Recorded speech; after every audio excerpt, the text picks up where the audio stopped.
to the Untitled Chapter, the Untitled Chapter. What does this to curtains?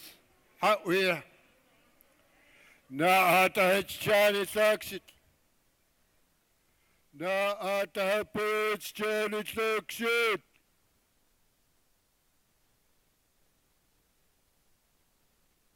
Thank you. Thank you. I said, listen up.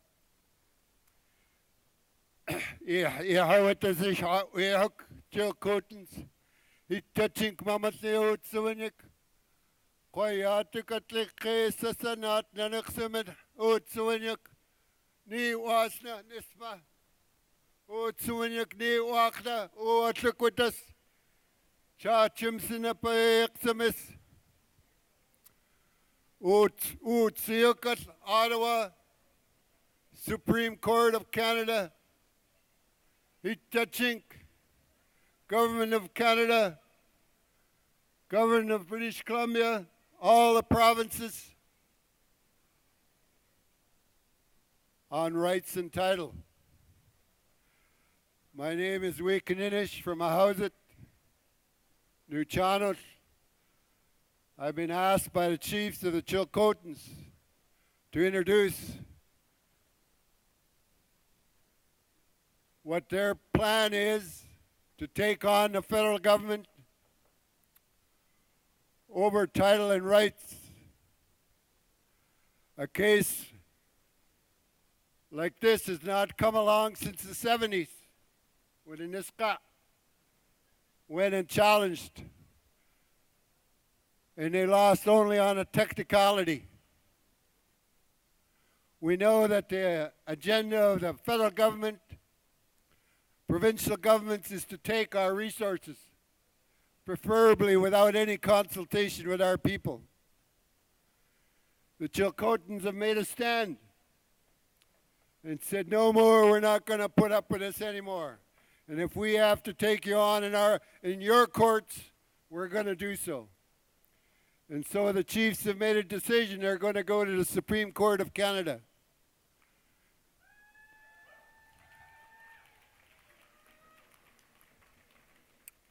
And they're going to prove rights and title belongs with their Hatwia, where it always has been. And it's not a man creation. That rights and title comes from the Creator as a gift. Our responsibility is to look after. So they want to sing a song or two.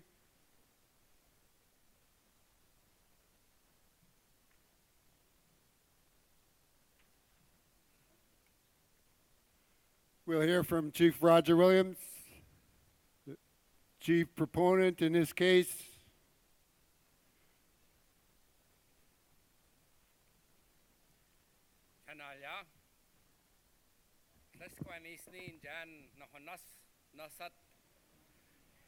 Chanajal Nitilin Kai and Na Ashat Selkotin Nohanisni Nankaini Nitlin Kahonislan Court Danatis Teni Tahahia Teni Chahahia Show Gakul Cho Honohot Nakwasat Injit Njan Agulia. It's an honor, a privilege to be here in front of you. My name is Roger William. I'm a Hanikutin First Nations, Selkotin Nation from the interior. I just want to take this time to thank you for the introduction. Thank you all for being here. I'd like to thank the fellow chiefs here from the North Shawatmik, the Lillowits, Selkotins, Chanalya.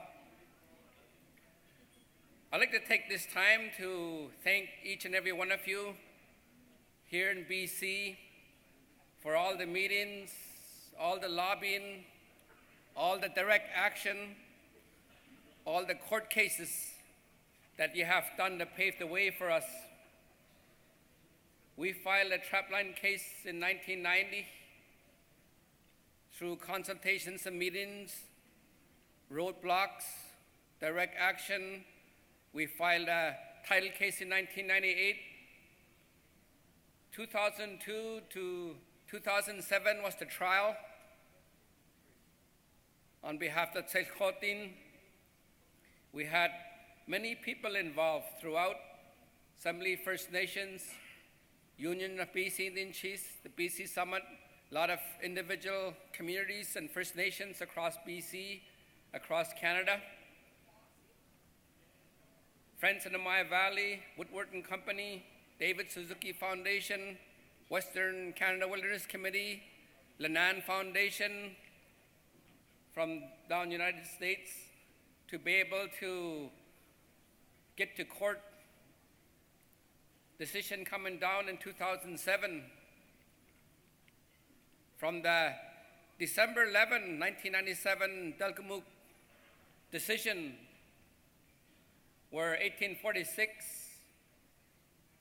where oral testimony, all that was won there in how to prove and meet the test of title. And when the decision came down, we won 100% declaration of rights to hunt, to trap, to trade, and also to catch and use wild horses. We almost won 50% in meeting the test to prove title. Because of technicality, the trial judge didn't give title, declaration of title, but it encouraged negotiations, which we tried in 2008. Canada chose not to be involved, but chaired our negotiations with BC, which didn't turn out. Out of that did come the Tselchotin Framework Agreement, a consultation process on how they're going to work within the Tselchotin territory. We all filed an appeal to Supreme Court of BC in 2010. Decision came in 2012. The rights decision remained. The judges agreed that our Aboriginal rights and Declaration of Rights is still there. In terms of title, they didn't agree with our claim. More postage stamp style, salt lick, maybe a rock that you stand on to fish. That was a decision in Supreme Court of BC, consulting with First Nations locally in BC and Canada. We chose to appeal it. And by September 2012, we filed the appeal, and we were granted the appeal to Supreme Court of Canada for next month, November 7th, 2013. With that, BC and Canada didn't file no appeal, meaning that our Declaration of Rights becomes the law inside the title case area. So with that, I keep thinking, I'm thinking of our elders way back 20 years ago when they were telling me that this case, trapline, title case, may go to Supreme Court of Canada. A lot of these elders were not able to testify. And some of the elders that did testify are not here with us. So that's who I'm thinking of. And I want to take this time to inform you, many of you know, that we're going to do an express across Canada. We're starting on October 30th. And we'll be arriving on the 5th of November. We're going to stop in each province with First Nations to have a gathering to introduce our witnesses, our elders who testified in court. To me, Supreme Court of Canada is a celebration. 20 plus years of our people, of First Nations here, with all your support, reflecting on all that. So with that, I want to take this time We're going to do a drum song, but before we do that, I have this song that I want to sing, our Tselkotin song. It's a seven boy song. Tselkotin means river people in our language. This song has been sung for years, for generations.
I want to thank everybody that shared a few songs during the lunch break. We do have a bit of an afternoon session to carry on now. So the Fraser Salish and the Vancouver Coastal, we agreed we're going to combine, just do one song, that's all, for both of our groups. You still want another song? Okay. And as soon as you're done, we'd like to share a little bit of ours.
Thank you very much. Thank you very much. I don't know if you noticed, but there was a symbolic Lahel game that broke out there between the interior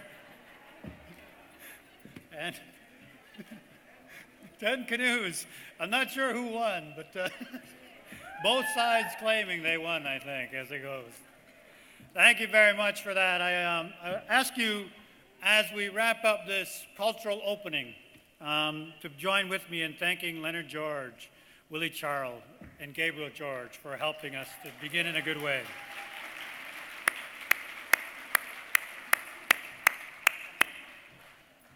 And so culture is the basis of everything that we do here, and we have been imbued with the depth and the diversity of the culture in this province, and I want to thank all of you for doing that. I was struck by many things as we went through the morning, and I won't try to repeat them all. I just think that it is, all of this has been symbolic of, let's call it the new beginning that we look at as we build on the generations of your work, and we look forward to moving forward in this inclusive way of all of us that are gathered here. To me, we have seen our living culture really guide us, and it is this living culture that's going to guide our relationships, it's going to guide our partnerships, it's going to guide the First Nations health system that you are putting together, and it's going to guide our organization as a living organization, as a living organism. And I did notice that as I watched the ebb and flow throughout the day, that it was like we were a living being in here, the way that it worked with clockwork. So I'll ask you to join with me in thanking all of those many organizers who helped to work the floor and help the family do the work in that ceremony.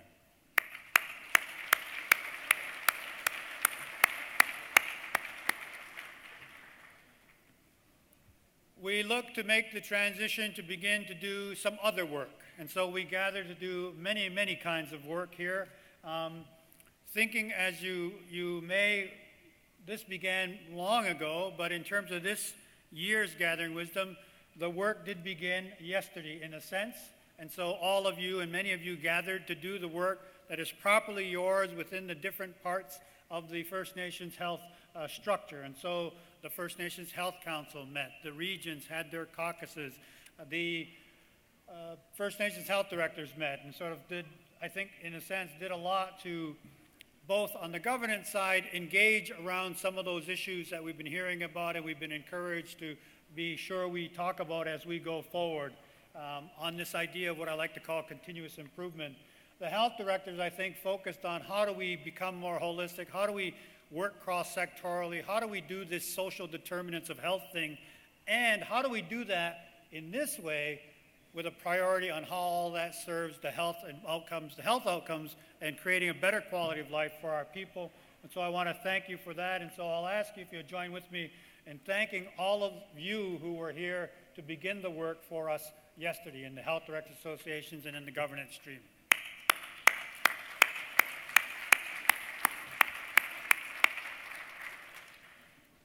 Of the many things that I was struck by, I'll only mention one, and it was the corner posts and the living markers.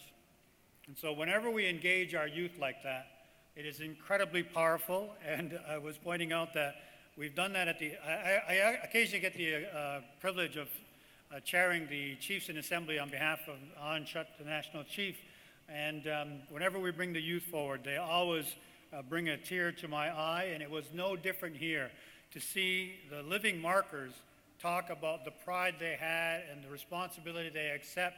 And what I was struck by was as we do this work, 50 years from now, those living markers, in all likelihood, will be our corner posts. And so that was a very powerful image for me. And all I could think about was, through the power of the slogan of health through wellness, I hope 50 years from now that what could be said of all of us is, my, you look good for your age.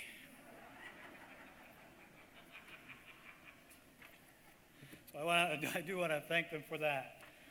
So as we turn to do some other work, The King and Queen for the BC Elders Gathering were acknowledged during our ceremonies today. I do want to ask them to come forward to just share briefly, if they're still with us, the details of the next BC Elders Gathering. And so I'll ask Emery and Vera Gabriel, the King and Queen, to please come forward for brief remarks.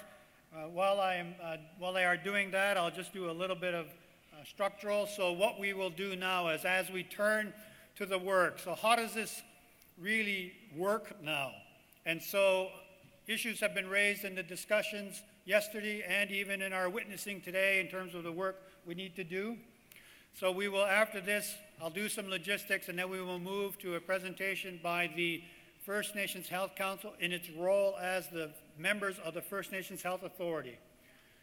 Then we will then hear from the chair of the First Nations Health Authority Board. And then we will hear from our CEO, Joe Gallagher, who you so graciously acknowledged earlier this morning. He will engage his entire senior executive team in that presentation so that you know what your system looks like. And then we will turn to some partnerships. So we will hear briefly from our federal and provincial partners, but we'll also hear from the BC Cancer Foundation and Nike in terms of some other strategies that will be in place. And we hope to do all that within the next 2.5 hours. So with that, I see that the King and Queen are here, and please help me welcome Emery and Vera. You want to sit? Either way, whichever's comfortable for you.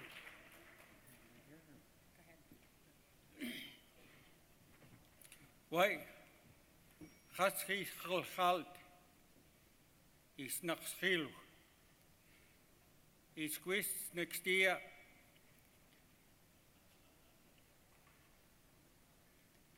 Can then Penticton gegen Stui. Why has this Bosa Genala in Atem the Leaken Limp Abnat Halt.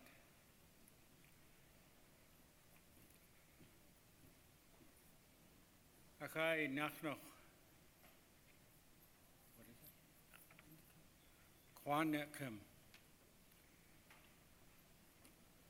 For those from the West Coast, you might know what that means. I don't.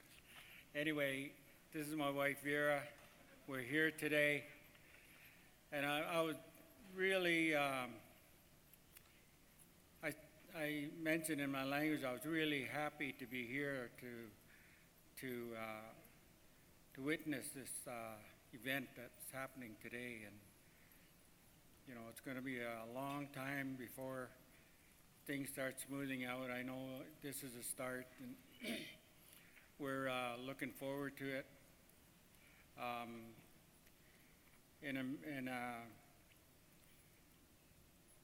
We're here to mention and let you know that we're hosting the Old People's Gathering in Penticton in 2014.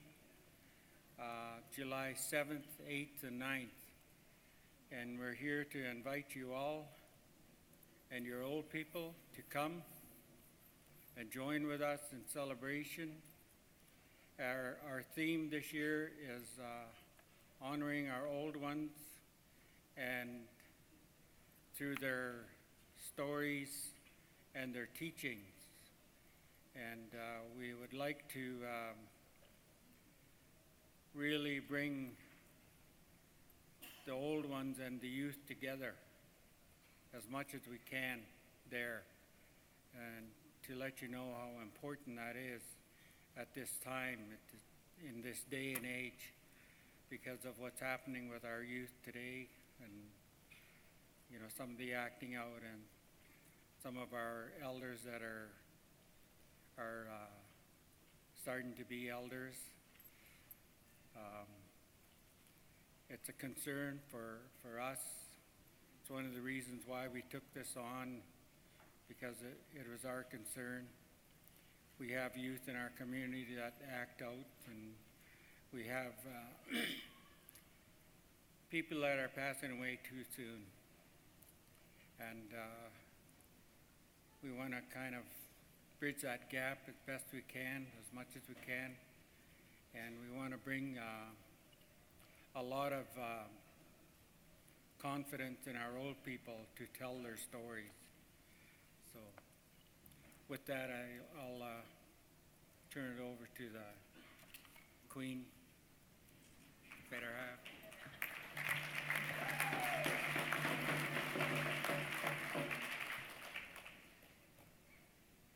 Good afternoon, everybody. My name is Vera. I haven't picked up on the native languages, I think because I still live back in the day when it was taken away from us. And when I say that, I think about it, and it's because I haven't forgiven them. So today we're here to talk about our elders gathering, our old people's gathering. And the reason why we say old people is because in our native language a long time ago, there was no such thing as the word elder. So our people are known and like to be called old people. And in Prince George, but first of all, before I go any further, I want to acknowledge the people whose land we are on. The Coast Salish people, thank you for having us to do all this work. Thank you to the organizers, the Health Authority, and the people they have all brought in. The chiefs, counselors, and frontline workers for being here and caring so much for us that you give time away from your communities and your families to be here to do that work. I want to thank the drummers and singers, the heartbeat of this land, they call it. And like they were talking about this morning, that is good medicine. I was getting worried that I was starting to show a little bit of fear about getting up here and talking, but once you hear that drum, that just goes away.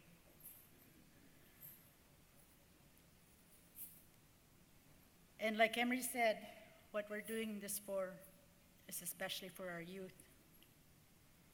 We're asking for 400 youth to come to our gathering to volunteer to help with their grandparents, with their aunties and their uncles, and with their chiefs and with their counselors. So with that, I am saying this invitation is open to each and every one of you to come out and be a part of the fun we're going to have. We are having a lot of fun putting it together.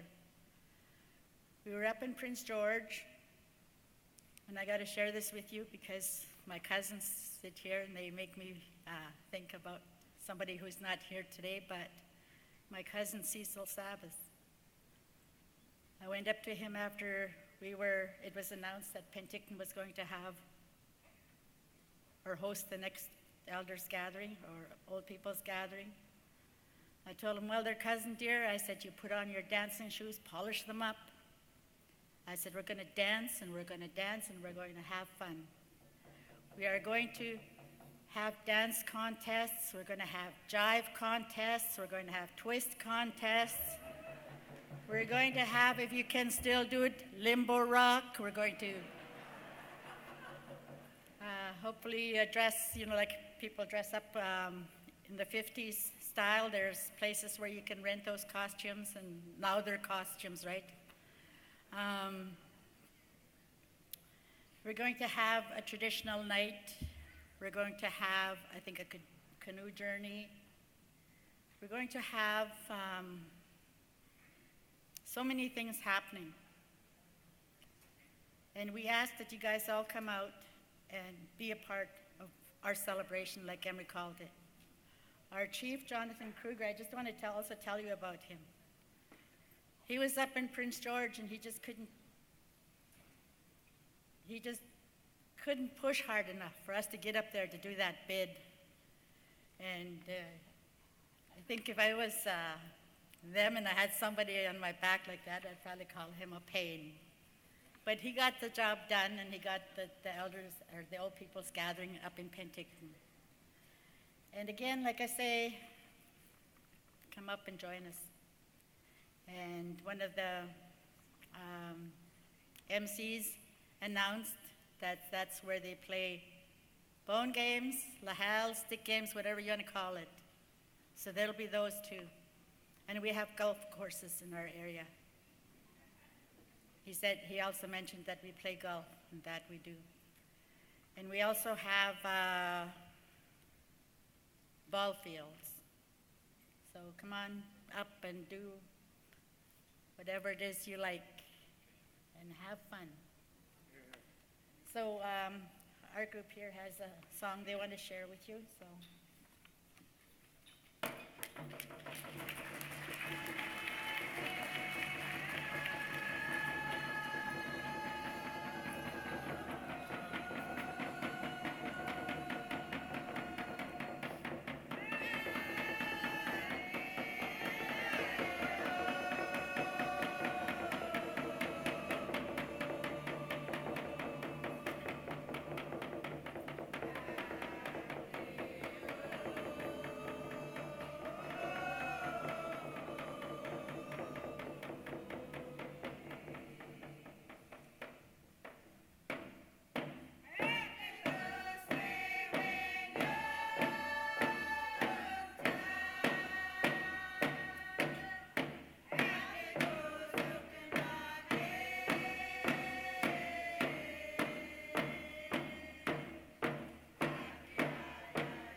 Okay,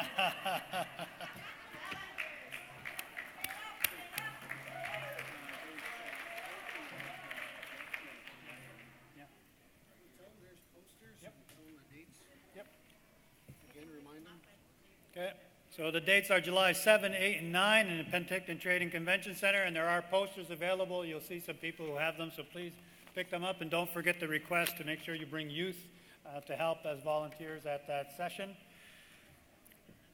As we transition into the other work as well, I wanted to perhaps, if I could, call forward to the head table Doug Kelly in his capacity as the chair of the First Nations Health Authority Society members. So in terms of the process, you appoint the members of the Health Council, the board. They become the members of the society, and through them and you, they bring the board forward. I'll invite the chair of the board of the First Nations Health Authority, Lydia Hwitsum, to please come forward as well. And then the board provides the policy governance to the actual operations to which we are going to walk our way through today. And so I'll ask them to be joined by the CEO of the First Nations Health Authority, Joe Gallagher. And if I could, I'll just ask you to welcome them once again.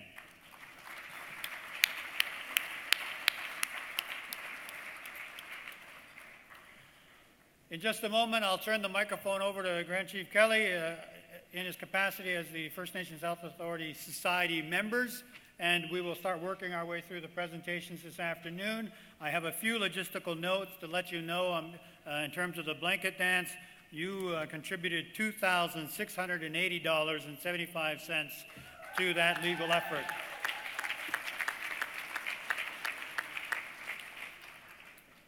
As we finish up today, the health fair, which is going on the 34th floor, is going to be opening and is available to you. As well, I want to remind you that there's a trade show one floor below us, and so they're feeling a little lonely at this point. We are handing out passports, and I'll ask the staff if they would begin handing those passports out to anyone who didn't get those passports at registration. And on those, you'll go through those, and as you go through the health fair and the trade show, you'll get stamps, and you will be eligible to win $1,000 in travel credits from Tweedsmuir Travel. You will be able to compete in the Friendly Feud, the Family Feud, that's going to be organized by Dr. Evan Adams for Thursday afternoon. And so that is a piece of that activity. They do remind you that there is snacks at the health fair this evening, so we'll ask you to come to that. And just before we jump into this presentation, I also wanted to know, carrying on with this discussion of the youth and the importance that they play in this, that as a part of this assembly, as this gathering, Wisdom 6, the Health Authority, the First Nations Health Authority did sponsor 15 youth delegates to be able to attend the conference. And so I'll ask if those youth are in the room, if they would please stand and give us a wave. Are the youth delegates here? Here we go.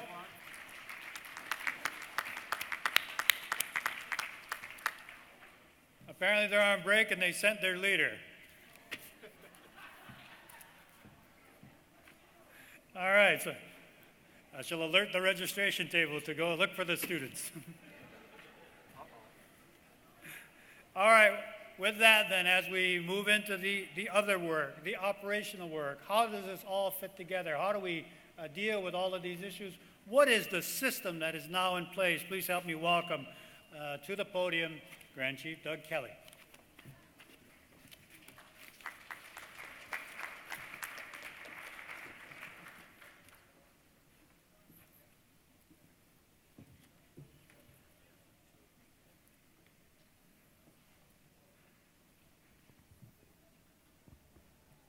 Do we know how to celebrate or what? Well done.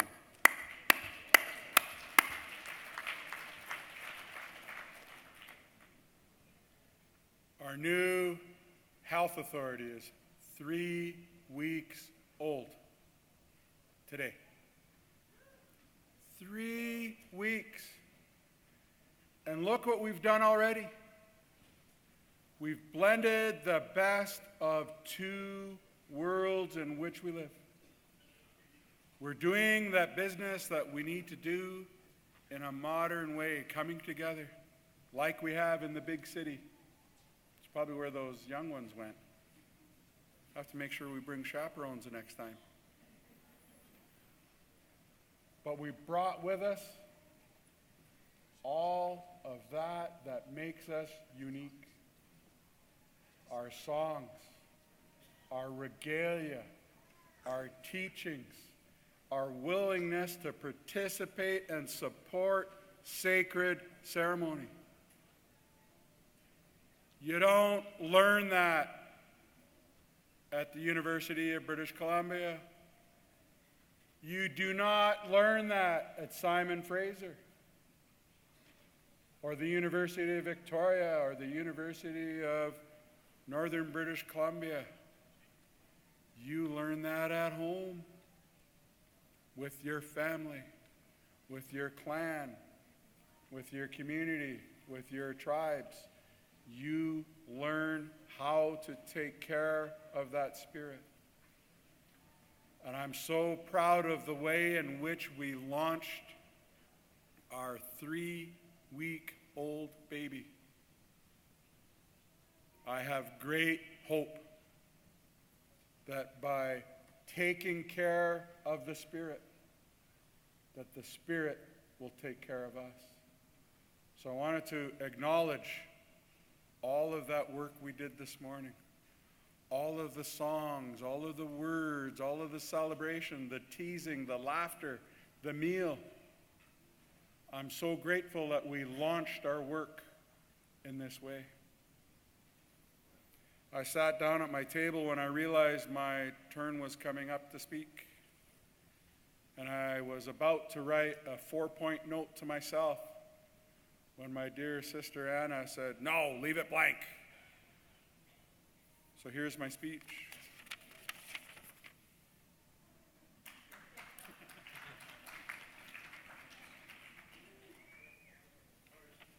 When our Coast Salish women speak, Coast Salish men say, "Yes, dear." So, I just gave this secret away, Coast Salish men. You know the other women are going to, if they want to straighten out a Coast Salish man, they'll find a Coast Salish woman. Sorry, guys. To the work.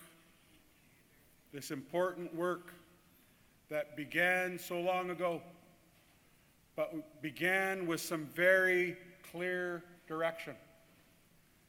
Direction about sharing the work in a way that makes sense.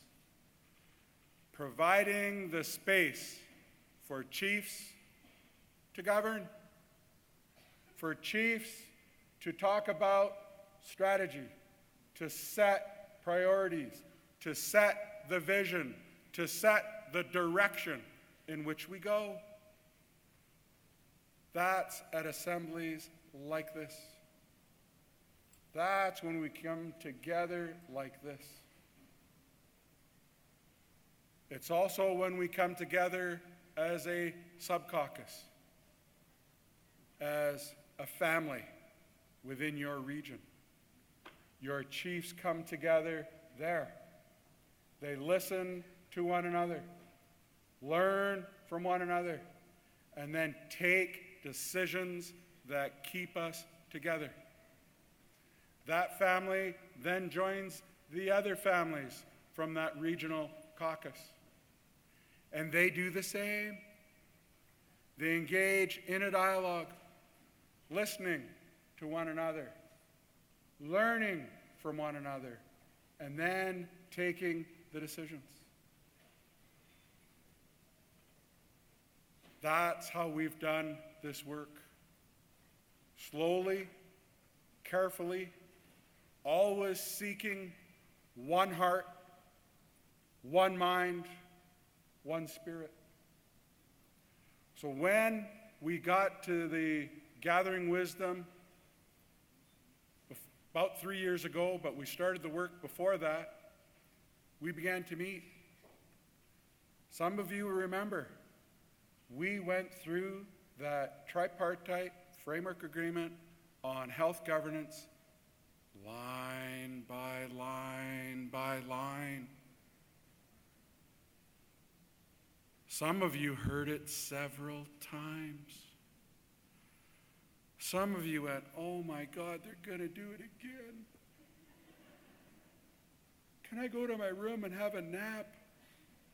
I don't want to hear you read that agreement again. Please don't do that. But we did, we insisted.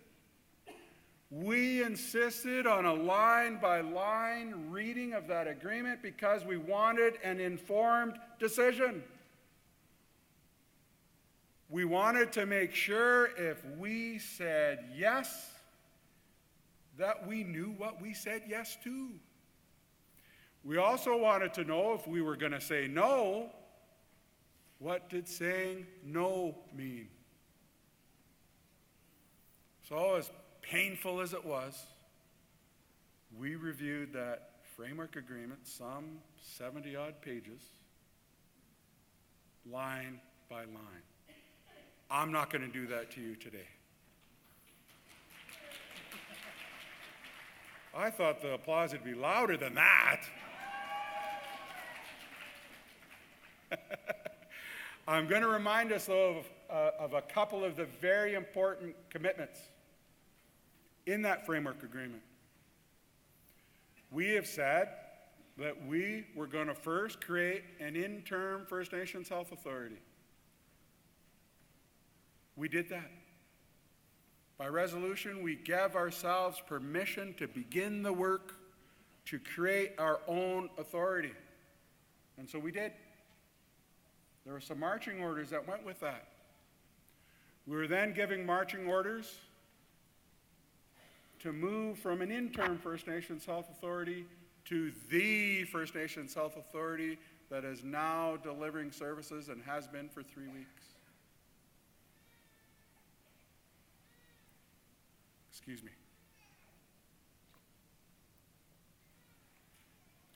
My hot air is drying me out.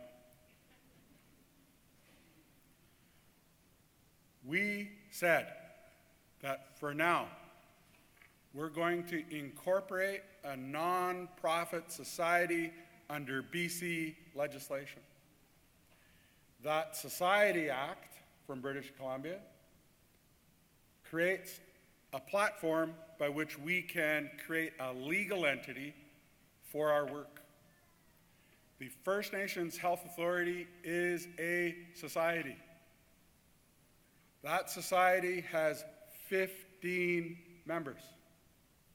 15 members. We just don't walk around and say, you're one, you're one, you're one. Oh, you showed up, you're here, come on in. That's not the way we've set it up for ourselves. You will remember, those of you that have been around for a while, that the founding members of that organization were actually appointed by the First Nations Summit, the Union of BC Indian Chiefs, and the BC Assembly of First Nations. Initially, there were 7 members. We changed that better than 3 years ago. We changed the structure of the Health Council to each region, determining for itself 3 representatives that will participate on the First Nations Health Council, a political advocacy body that you told oversee this work, implement this 10-year tripartite health plan. That is on the 15 members of the Health Council. While we're members of the Health Council, we're also members of that society. The direction that comes to us as the 15 members of the Health Council comes from our regional caucuses. It comes from our sub-caucuses, and it comes from these assemblies.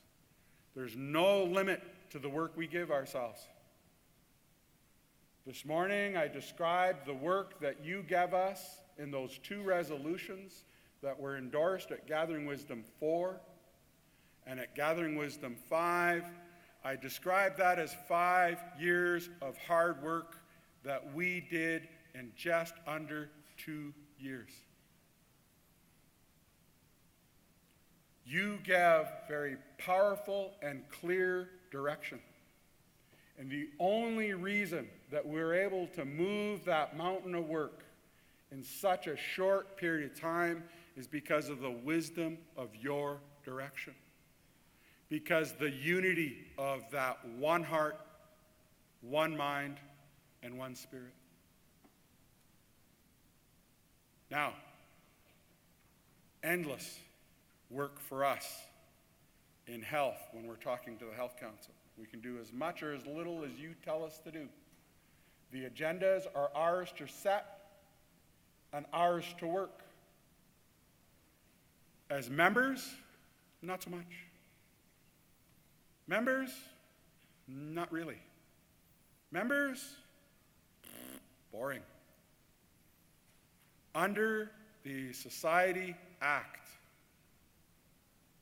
in the bylaws of the First Nations Health Authority, here's what those 15 members can do. Very limited.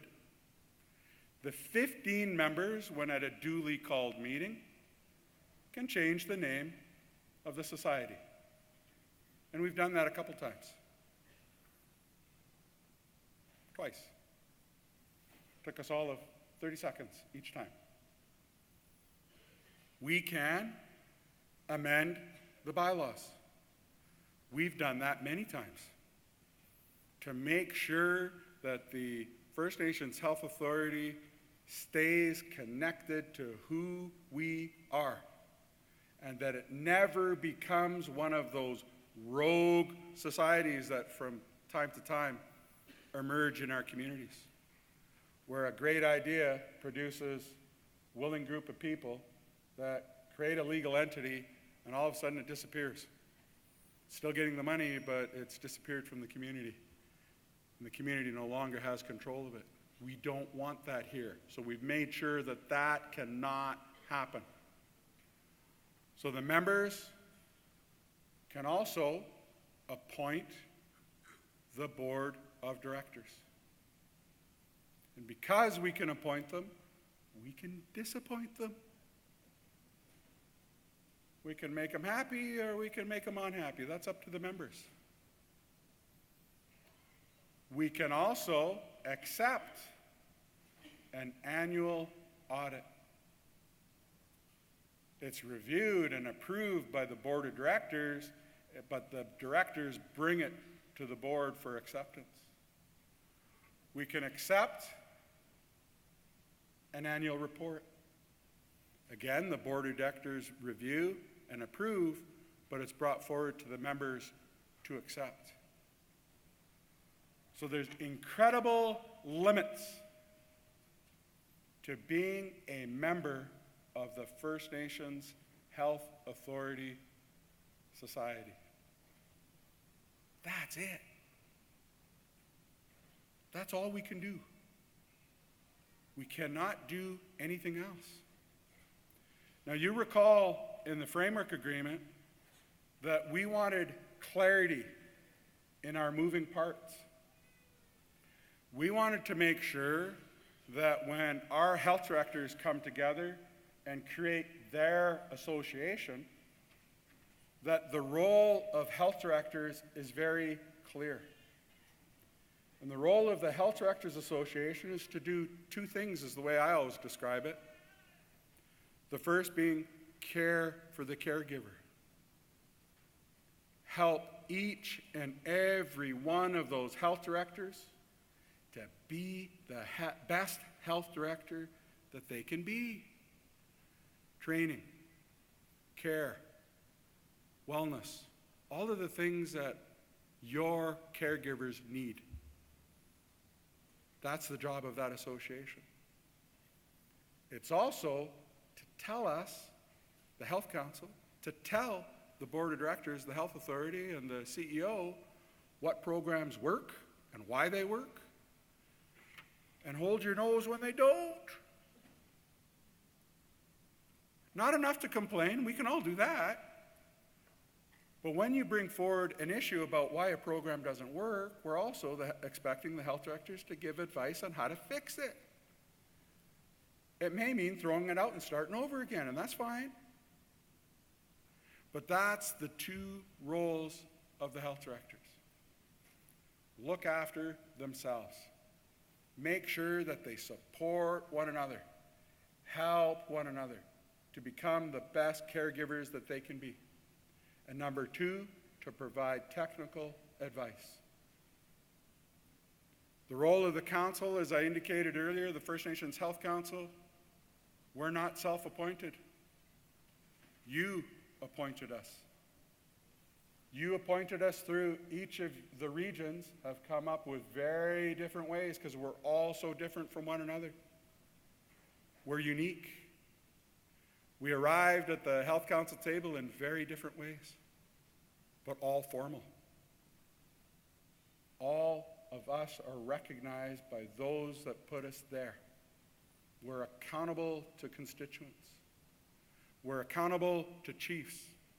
We're accountable to those people that put us there to do the job. And they do. The role of the council is oversight. We meet with the board of directors periodically and regularly, but we never tell the board of directors how to do their job. The board of directors is responsible to support the business. They work with our CEO and all of his management team to make sure that they do the work, that there's clear policy, that there's a clear accountability, that there's a clear understanding that the decisions that are being made are the appropriate decisions. All of that direction was laid out in the framework agreement, being very clear about the role of the Health Council, being very clear about the role of the Health Directors Association, being very clear about the role of the First Nations Health Authority. It's 3 weeks old. Are we going to make mistakes? We probably already have. We're probably already on the way to fixing them. I know we're on the way to doing things better because that's what you told us to do.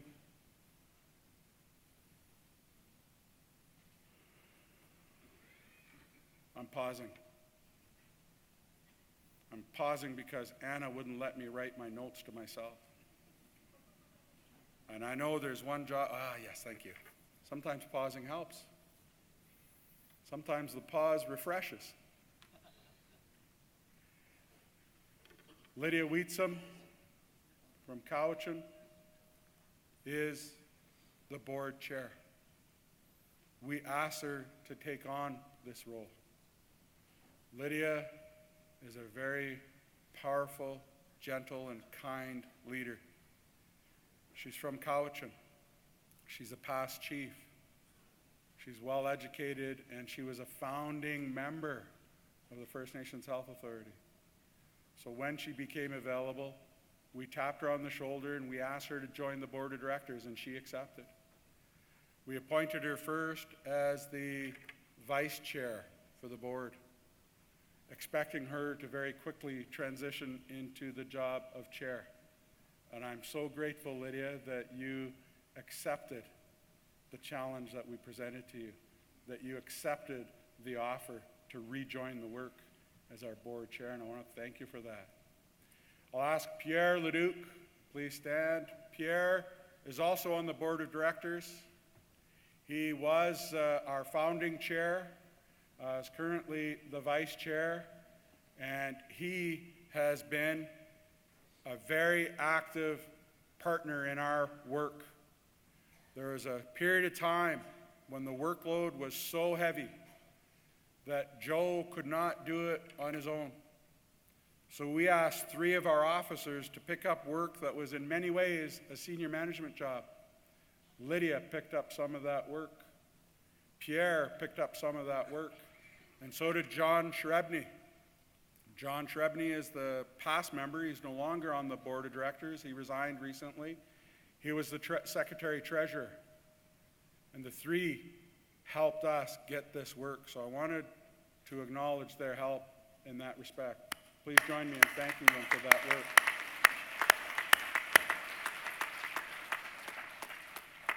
Leaders are nothing without solid, healthy counsel. And those three officers received healthy, strong counsel from Dr. Liz Wynot. Please stand, Liz. Liz is a physician. She's struggling with the concept of retirement, but she loves working with our people. She has a lot of experience in working in women's issues and working on issues from the downtown east side of Vancouver. And we're really pleased that with her experience in the provincial system and in Vancouver Coastal, that she agreed to join our board of directors. Madeline Dion Stout.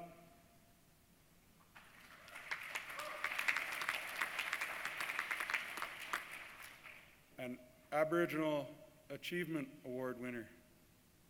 She's lived in BC so long, I think she's one of us.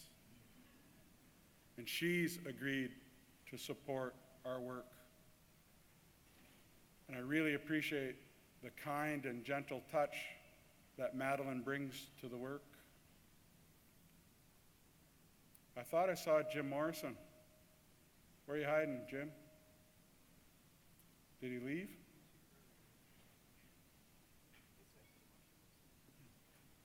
Jim Morrison is also on the board of directors. I know I saw him here yesterday.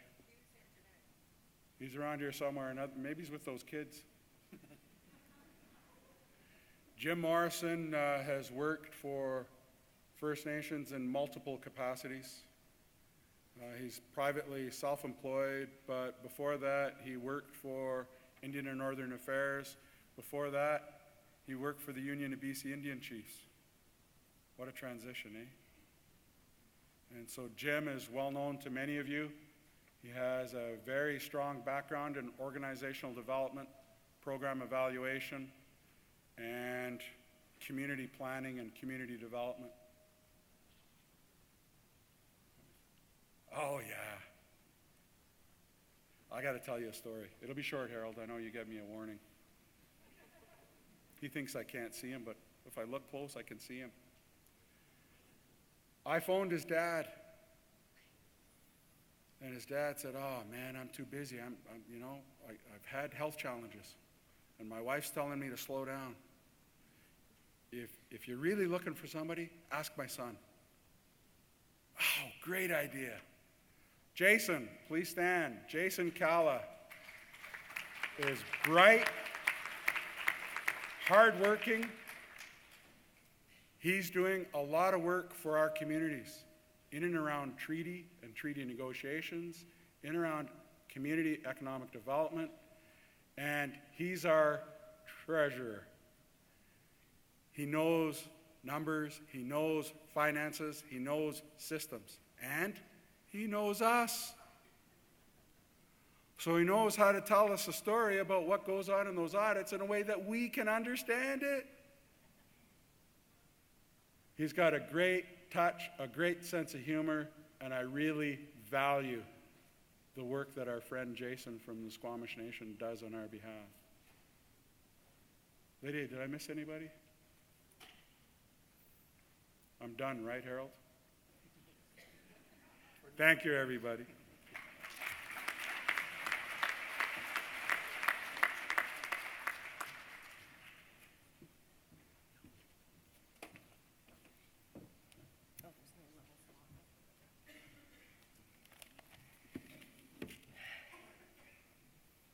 Once again, Siamnasiaya, respected friends, Siamnis Hualmoch, our respected First Nations people, Siamnis Olchwen, our respected elders. Chlilia is my traditional name, and I just am really pleased to join you today and go through some of the work that we're doing at the First Nations Health Authority Board. I had full intention of introducing my board as well, but Doug has taken care of that. But my only comment in addition is that it's been an incredible group to work with. The balance of skills and the strength of the advice is extremely valuable, and they're working very hard for you and bringing their best, putting their best foot forward without question. I'm honored to be around the table with them. So, acknowledging the territory and the Hualmuk Mistimuk, whose land we are on, for allowing us to get this good work done in their territory. So I'm going to just further to Grand Chief Doug Kelly's description of their role as members of the society. I'm going to provide you a brief overview of the Board of Directors within the, excuse me, I need this water.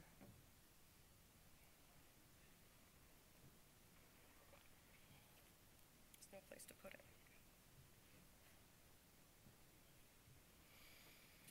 So just do an overview of the overall health governance structure and an update on the board activities for this year. The Tripartite Framework Agreement on First Nations Health Governance establishes a corporate governance framework and the requirements for the development of that corporate governance framework. In addition to the direction in the framework agreement, we have enhanced direction that comes from gathering wisdom and the resolutions that come from gathering wisdom, enhancing effectively our the work that we're doing, enhancing the direction that we're given through the framework agreement. So for example, in gathering wisdom, which one was it? Gathering Wisdom 5 last year. That really outlined the direction for the activities for the First Nations Health Council and the First Nations Health Authority Board of Directors in a number of ways.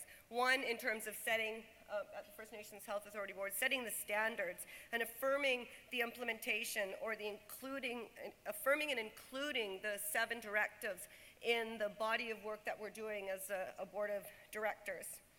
Also, setting the stage, ensuring that we have a planning framework in place, ensuring that the work goes according to the approach that we've laid out in terms of transfer, transition, moving towards transformation.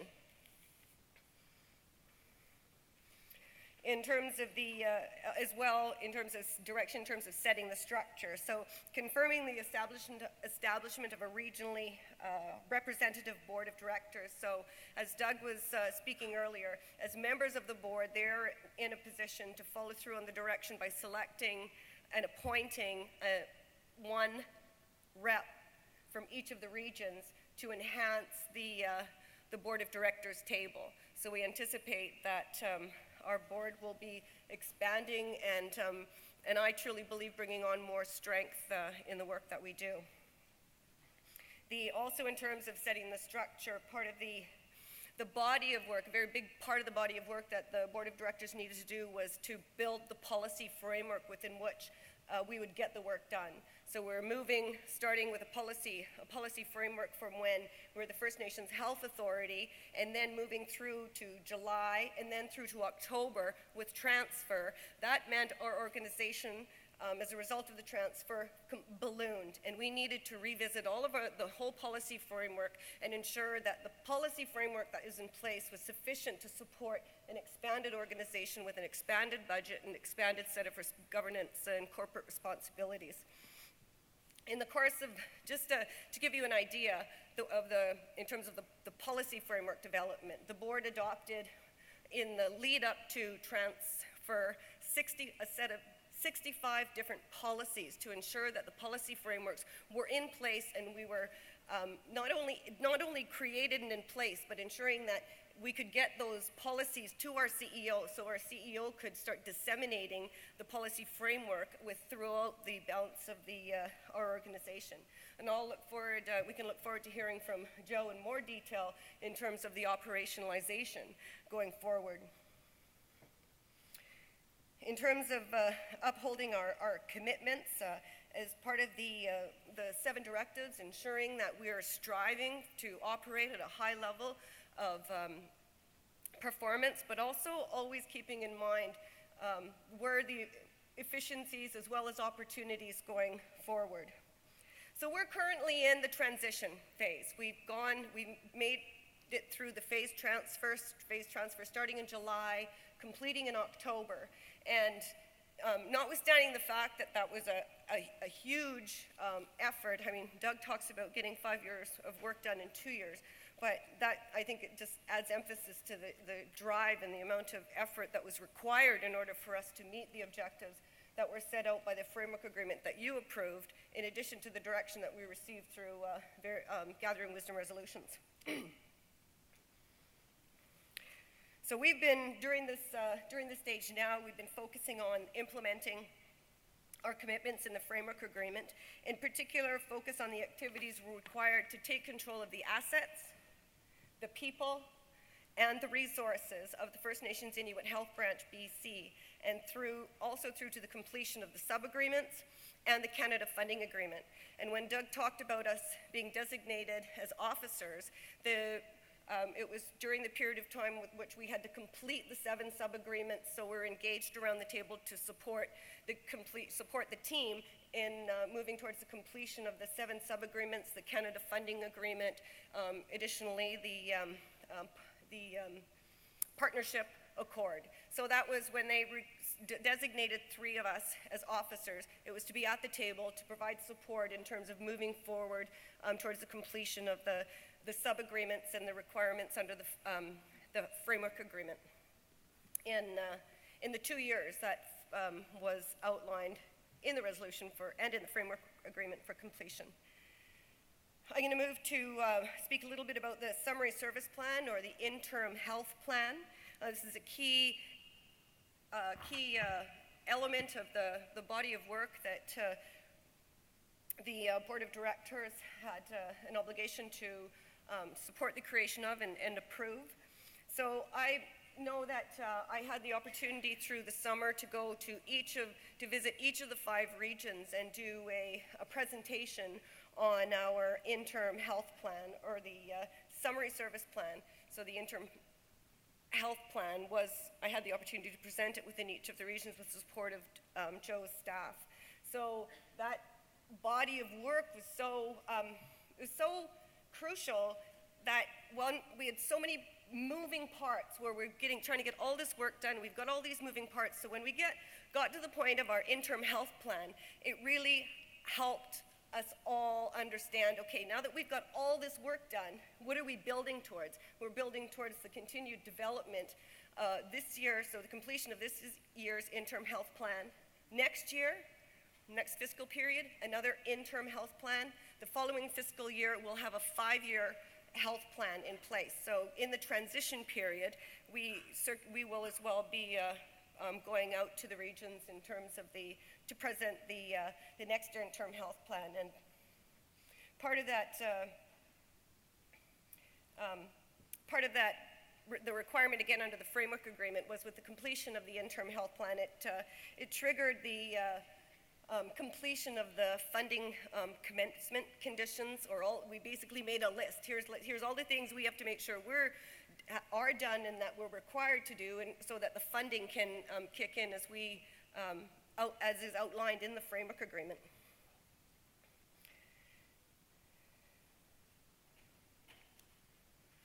So in the next piece I'll talk about is the strategic planning. So we have an organization overall where we have the First Nations Health Council being representatives of caucus members from each of the regions and wearing the hat as a member of the society. We have the First Nations Health Directors Association and the First Nations Health Authority. So we're all developing our strategic plans, but based on the direction that we've been given, all of those strategic plans must be coordinated. So we will all do our strategic planning in terms of what our obligations are within each of our areas. So the First Nations Health Council as the political governance leaders, the First Nations Health Authority as the service delivery arm, and the First Nations Health Directors Association as the technical advisors and professional development focus.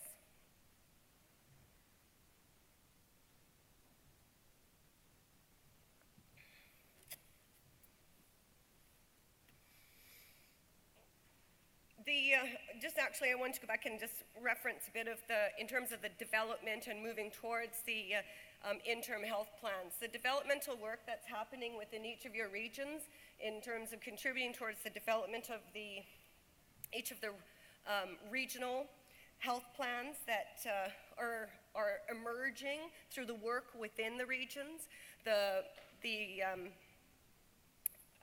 plans that within each of your regions that you're making with your respective regional health authority or BC Regional Health Authority, those pieces are all they all contribute to the work of the development of our interim health plan leading to our 5-year multi-year health plan that will be renewed on that 5-year basis. So just wanted to draw effectively a straight line from the interim health plan to recognize the work being done, the planning work being done within regions around your regional health and wellness plans.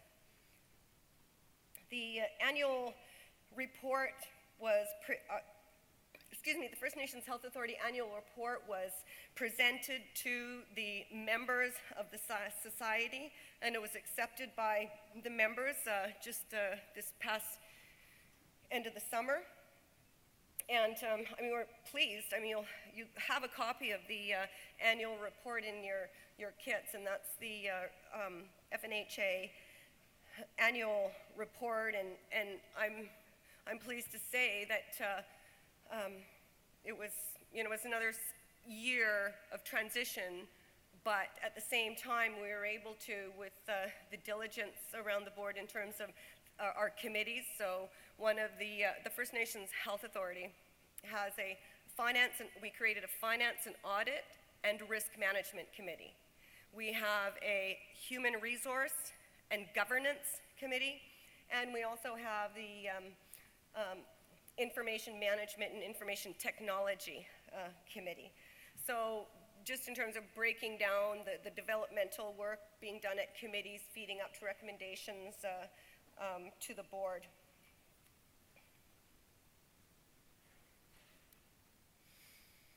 One of the key areas or next steps that involves every one of us is the investments into each of the regions.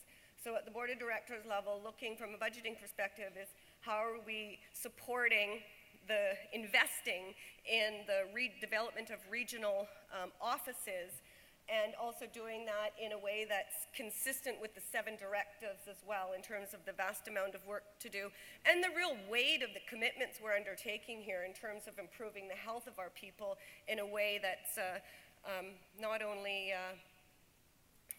coming from our heart, but very clearly monitored and within a framework that the board of directors are focusing on. So I just wanted to reference that the next piece of our work is going to be very focused on from a regional perspective, looking towards those opportunities to continue to not only develop the regional health plans, but also to breathe life into the regional partnership accords that are in place, and to look at supporting that work in a way that doesn't in any way negatively impact the services that our people are, the services of our people. I'm almost done. So in terms of the independent evaluation, there was direction given with respect to an independent evaluation, and this is an evaluation of the health governance structure. So we want to make sure, of course, that we're proceeding carefully and diligently in building the best possible structure for future generations. And I know that the evaluation is now complete, and I understand you were all, that was circulated, the independent evaluation was circulated in your packages.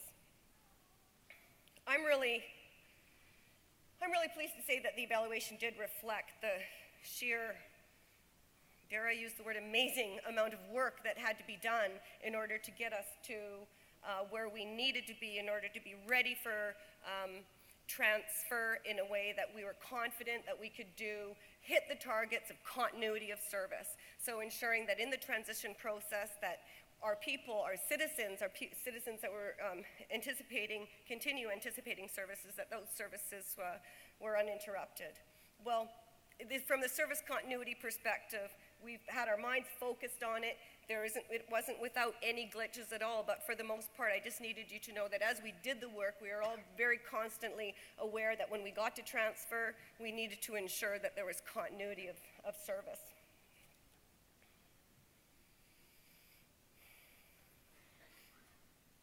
Just a last piece that comes out of the direction that was given through resolution, and that was the direction was provided to appoint one male and one female elder to support the First Nations Health Authority. Currently, our male elder is Leonard George, and he's really played a significant role in supporting us on a number of levels in terms of preparing not only for this forum, but also to keep the ever-present role or the ever-present piece that we're all talking about. How do we create a culture of a First Nations organization when you're coming from a Health Canada model to a First Nations model? So with the availability of our elder to advise us, it keeps a constant element in the back of our mind. We're creating a First Nations organization. We're building and supporting a First Nations organization, and we want to be able to perform as good, and I will dare to say better than Health Canada, because when we're planning for ourselves, when we're working together and organizing this way, we have that real opportunity to do the work in a way that's not only effective but meaningful to us as Kwalmok Mistimo, as First Nations people. So we are in the process of looking to fill. We set out a process and given direction in terms of bringing on another elder, so a female elder to support the work at the First Nations Health Authority. And we expect that we'll be filling that position based on it's difficult because we've got so many valuable people that can offer such valuable advice, but we're following through on the direction to select, and that was that a signal? Was that you, Harold? So we're just, that piece is moving forward. We've got the male elder in place, we've given direction, and we've had some considerations in terms of bringing a female elder to support from a cultural perspective and bringing the wisdom and teachings of our people to ensure that we're considering those. And that's the context within which we do the policy development at the board level.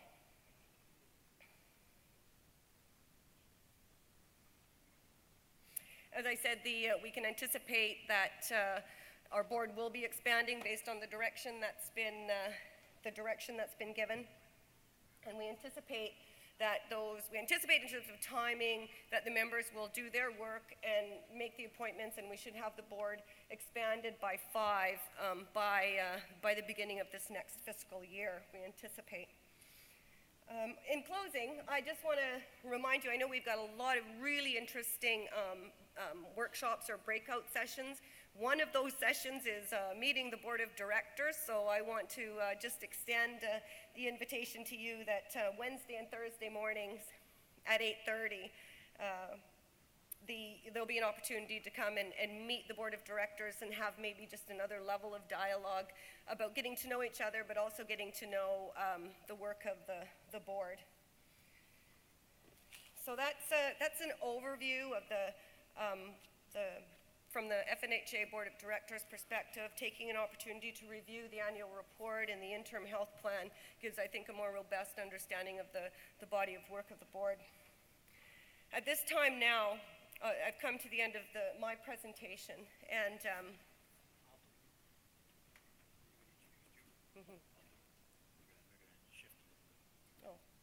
well, Harold has just said that I can't introduce Joe, but let me say a few good things about him then if I can't introduce him. I just really want to respectfully acknowledge Joe and the capacity and commitment that he brings to the work he's doing as the CEO of the FNHA, and dare I say that the only person that the First Nations Health Authority Board of Directors hires is the CEO, and so I'm just really pleased to have Joe in that position, and I'm not introducing him, so. All right, I just lift my hands up to you all, for each and every one of you, for the work you do and the good, hard work that you do and the good heart that you have to get this work done. So with that, thank you all.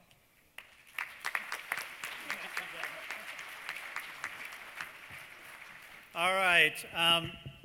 Sorry to have to interrupt Lydia there, but what we'll do is we're going to actually get Dr. Rosalin Miles to help us with a little energizer, because it's hard work to do what you've been doing all day today, and particularly we've been here for a couple of hours now. So I'll ask you to do that. I'll ask Chief Robbins if he'll come forward to help model, first of all, with Rosalin, much to his surprise, but he's also going to help us with the introduction of Joe. And maybe just to get you all on your feet, I will ask you once again to please rise and thank Joe for his work.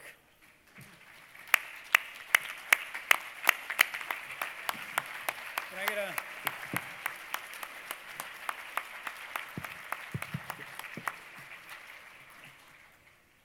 Thank you, Joe, for all your great work.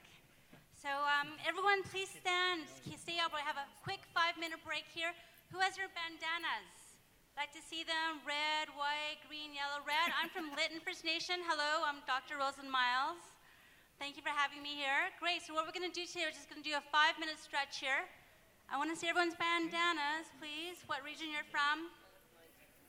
And if you don't have a bandana, please wave your arm. Great.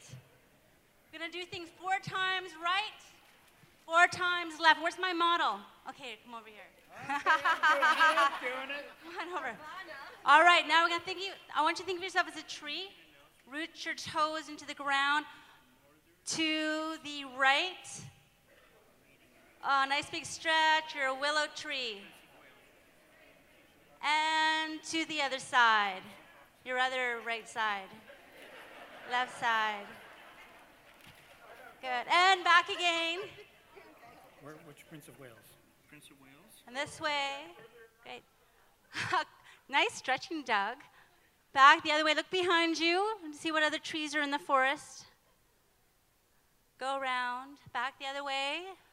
Nice stretch. Shake it out. Shake those leaves off your branches. Okay, now that we got you guys waving, we're going to try doing the wave. All right, we're going to start from the west to the east. This is south, north, west to east, okay?